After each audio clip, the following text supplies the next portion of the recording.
Hi guys, so thanks for joining in today. Today marks the first ever episode of Creative History, and during this time I'm gonna make a project and give you guys some little history lessons about some cool events that, I'm sure a lot of people might not have ever heard of. So today we're gonna be talking about Labor Day, because it's coming up in a few weeks, so what better day to start this on than to talk about Labor Day. So what I'm going to do today is I'm going to make a sign. It's going to be a patriotic sign, of course, and we're going to talk about Labor Day. So Labor Day, as we know, and now in American history, is just parades and fireworks and barbecues and picnics, but all the fun that we use when we celebrate Labor Day, it was actually not all fun and games for these guys that sacrificed a lot, and to get us where we are today, to have fair wages and nice working conditions, and it wasn't what we celebrate today. It just wasn't that fun, the history of it. So basically, the start of Labor Day was brought on by the Industrial Revolution. So that was back around the 1800s, when the height of, factories it was booming, and most American workers were not, they weren't working in the fields anymore. They were starting to work in factories and in mills and mines. So at first the thought of, working anywhere other than the fields, and just the new technology that was booming during the Industrial Revolution, and the thought of, having the opportunity to work and make a living for your family, it was nice. But the reality of the situation, it wasn't that great. They during this time, the average American worker, they worked about 60 hours a week. My paper just rolled. They worked about 60 hours a week. They worked 12-hour days. Like that was what was expected of them. And to top it all off, they were only making $1.50 a day. Not an hour, $1.50 a day. So that, I'm not sure what that translates to now. I would imagine that it's way less than what minimum wage that we get now is. But not only were these men working these long hours, like children were too. And despite some sanctions in states for child labor, there were still kids working in these factories and these mines and in these mills, and it wasn't cool. Like these guys worked in these places, and they had horrible air quality. The facilities that these men had to use were just absolutely atrocious. It wasn't a nice place to work, and they were fed up at this point. So they started getting together, and they started forming what we know now as like unions to protest and speak their minds and demand that they have sustainable working conditions. And so these unions started, and these guys are protesting.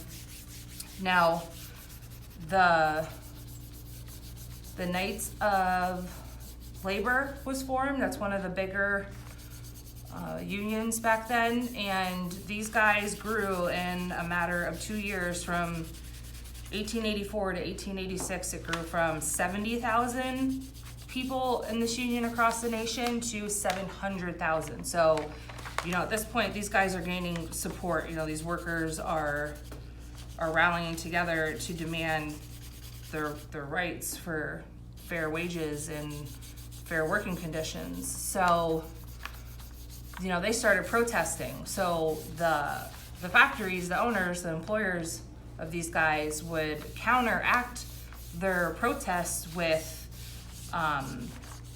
they would fire and blacklist some of the well-known union reps.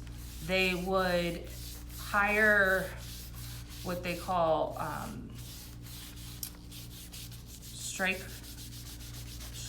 blockers, and these guys would come in and they would work because these other guys were on strike. And of course, these two groups of people, they didn't get along. And these employers would also hire spies and thugs to like go in and infiltrate these groups and just basically cause like some tension and like divide among them, because that old saying, united we stand, divided we fall. That was the main goal of these employers, is to just get them to fight amongst one another, and then they wouldn't be as strong and united. So tensions are rising, and there's rallies and protests and people going on strike, and that is when one of the biggest events in history for Labor Day had taken place, and that is known as the Haymarket Affair, aka the Haymarket Riot. It is a very pivotal moment in the shift of where the progress was going for these workers. So I'm going to take my gloves off and wash my hands, and we'll be back. Okay, so before we talk about the Haymarket Affair, or aka the Haymarket Riot, we're going to rewind real quick, because that was in May of 1886. We're going to rewind real quick to 1884, where the unions were growing.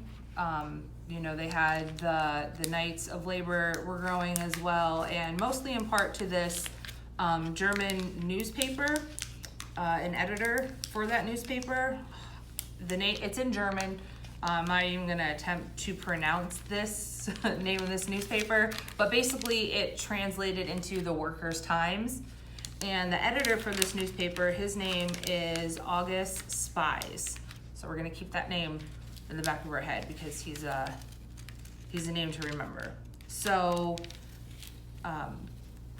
we're back to 1884. It's October, and the Federation of Organized Labor and the unions, they decided that May 1st, 1886 would become the day by which the 8-hour workday would become standard for all American workers.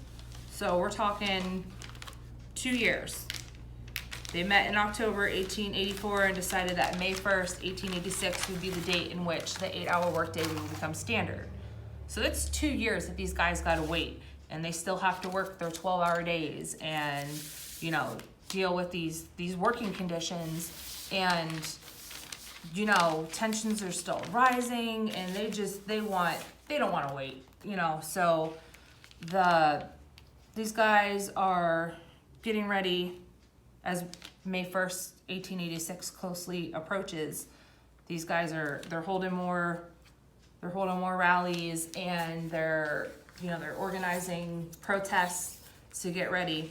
So May 1st rolls around, and there are protests from across the nation, from New York all the way to Wisconsin, all the way back to Chicago. And there's hundreds of thousands of workers that are going on strike on this day, on May 1st, 1886. And fast forward 2 days later, May 3rd, there are some workers that are on strike outside of the McCormick factory. And these workers have been locked out of the factory, and the strike breakers were the ones working, which of course, like, these guys don't get along because they're all supposed to be sticking together. So it's May 3rd, 1886, and the strikers are outside of the McCormick factory. Now these factories have police presence, there to kind of make sure that when the strike breakers are coming and going from these factories, that there isn't any violence, which up to this point, there's been no violence at any of these. There's been relatively none, like no violence at these protests and stuff. So August, the guy, the editor from the newspaper, he's there and he's, leading. He's got a bunch to say, and he's telling these guys that they must stick together and they must stick by their union, and without them sticking together, they're not going to succeed. Again, united we stand, divided we fall. So he's there and he's making a speech and whatnot, and then the end of the day work bell rings, and that is when the strikers storm the gates of the McCormick factory, and they rush the strike breakers. And as soon as this happens, the police open fire on the crowd, and they end up killing 2 McCormick workers. And there is just complete outrage, because some say that the companies hired the police there to break up these strikes that are going on, and to break up the workers, and there's just, everybody loses it. So of course, we have August Spies is there, and he runs back to the newspaper because we can't tweet back then. There's no, if you want to get your voice heard, you're putting it in the paper. That's where everybody gets their news from, is the paper. So he runs and he starts printing out these leaflets, these pamphlets to pass out, calling for a rally at Haymarket Square in protest of this police brutality that had just happened. They killed 2 workers. The police shot them. So they call for a rally at Haymarket Square, which is like the big meeting place in Chicago, and they get a good gathering. It's estimated that it's probably close to 2,000 people that are gathered at Haymarket Square the next day. And it was relatively peaceful. August gets on top of this hay wagon above the crowd and starts giving, his big speeches that he's, known for. And this other guy speaks. He's a retired Confederate soldier, and he speaks, and even like the mayor was there. Like, it was big.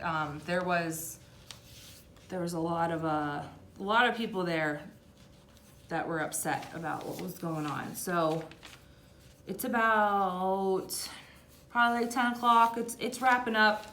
The weather's not that great from what I've read. So it's wrapping up, and to this day, nobody knows who this person was, because this person was never caught. But somebody throws a bomb at the police, and that's when all hell breaks loose. Everybody starts opening fire. The police, obviously, they just had a bomb thrown at them, so they start opening fire, and the people there that are protesting and rallying, they start opening fire. And all in all, when it's said and done, there are 7 officers that end up dead, and there are 4 of the union workers, the ralliers, that end up dead, and at least 70 injured. It was chaos. And actually, to this day, the killing of those 7 officers is the most in Chicago's history, where officers have died in the line of duty in one single incident. So this incident, it was huge, and it was publicized and sensationalized all across the media. People wanted justice and for what had happened, and the workers are still protesting their rights, and that's not good. So fast forward to November, because this is May 4th, 1886. Fast forward to November 11th. they had arrested 8 men in conjunction with the Haymarket riot, and 7 of those 8 men were sentenced to death. And on May 11th, I meant to say November 1986, 11th, not 4 May. of those men were hung. Now, the night before the execution of these 4 men, one of the men of the 7 committed suicide in his cell. So 4 were hung, 1 committed suicide the night of, and the remaining 2 actually ended up getting pardoned because during this trial, it was said that they had no evidence. Like they arrested 8 men and they sentenced 7 of them to death, but they didn't really have much evidence to go off of. And this is one of the most sensationalized court hearings at the time. And a lot of people say that it was biased. The jury was biased, and they wanted somebody to pay for what happened. But considering the drama around it, the 2 men actually ended up getting pardoned eventually, and they ended up keeping their lives. So they got pardoned and they got off, although unfortunately 5 of the other men did not. They lost their lives. So we have, these men and these court hearings, and people are up in arms and they're still fighting for their rights, and they just want their rights, they want their working conditions to be livable, and it's still going strong. I mean, it's November now and nothing's been done, and the violence is just growing in the community against the police officers and the workers and the strikers. So it's chaos right now. And we're gonna let this dry and we'll talk about what happens after that. Okay, so the Haymarket riot had happened, and that's all everybody's talking about. It's in the public eye, it's all over the press, it's all the community's talking about. There were these riots, and there were these guys that were killed. There was that trial that was, sensationalized, and I'm gonna go back to what I had said before. It was not November 11th, 1886, it was November 11th, 1887 that the men were hung. So it was about a year that this trial was all over, it's all everybody was talking about. And it was in 1893 that the other 2 remaining men that were still alive, they were pardoned. So, I mean, this is going on for years at this point. I mean, these tensions are just building between these employers and these strikers and the law enforcement, and, things are they're not getting any better. And what had ended up happening was, we're gonna fast forward to May 11th, 1894. And these workers for this Pullman Palace car company for like railroads, they go on strike, and they're striking, and they're messing with the rail systems now, and that's like the heartbeat of America. So fast forward about a month from May 11th to June 26th, 1894, the union rep, this guy for the American Railroad Union, this guy Eugene Debs, he calls for a boycott of all the rail cars, basically crippling the rail system nationwide. Like, he just shut it down. And that, of course, not having it, the government, what do? They send in troops. And that's probably the worst possible thing that they could have done, because they send in these troops and again, all hell breaks loose. Like, there is riots everywhere. Dozens of people are killed over this. And at this point, what are they gonna do? There has to be an end to this. So 2 days later, after these troops are sent in to Chicago, the president at the time, which is President Grover Cleveland, he finally signs into act and he passes a law stating that the American workers will get their 8-hour work days, and that they will get their 3-day weekends, which is what they were kind of pushing for. They're like a national recognized a day that, we're for the workers, for the laborers, and that's how we have come today to have it celebrated on the first Monday in September. So that act that he had made, it took 12 years for this to happen. So from the beginning in 1882, when men started to protest and rally, all the way until June 28th, 1884, it took 12 years. 12 years of rallies and protests and dozens of people killed, even more injured, just to get where we are today, to be able to have fair wages and like livable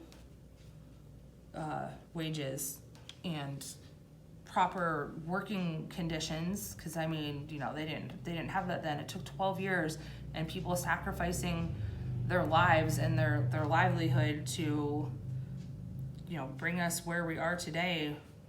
And that's one reason why unions are so important, because they're for the working man, for to make sure that these companies are treating this class of citizens fairly. And it's the way that it all went down, and the things that people had sacrificed to get us where we are today, to what we know as Labor Day.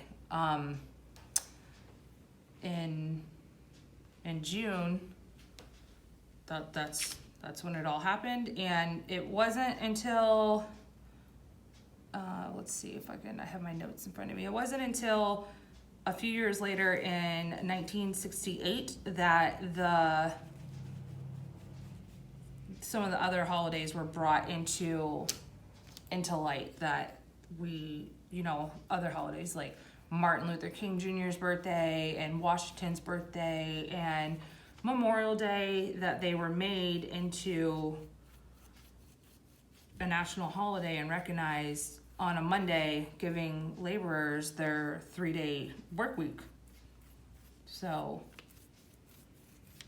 we all are getting ready to celebrate Labor Day, and just everyone keep in mind, some of the sacrifices that were made and the things that happened for us to be able to enjoy that day off and to, celebrate and relax.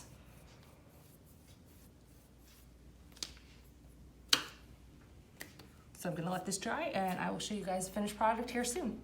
All right, guys, so I do want to thank you for joining me today.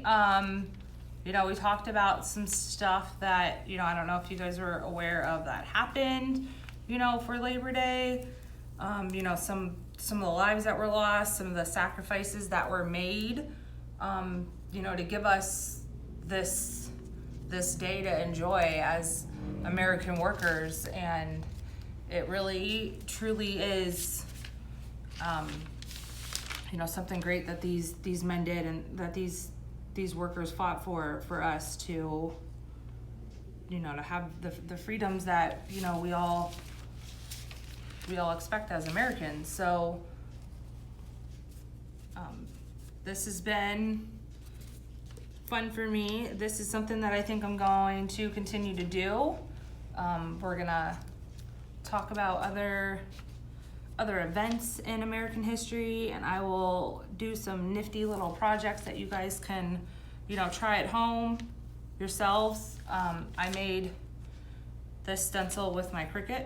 I do all my projects, and it won't always be painting. I mean, I do all kinds of crafts. So I really hope that you guys, enjoyed my little history lesson for the day.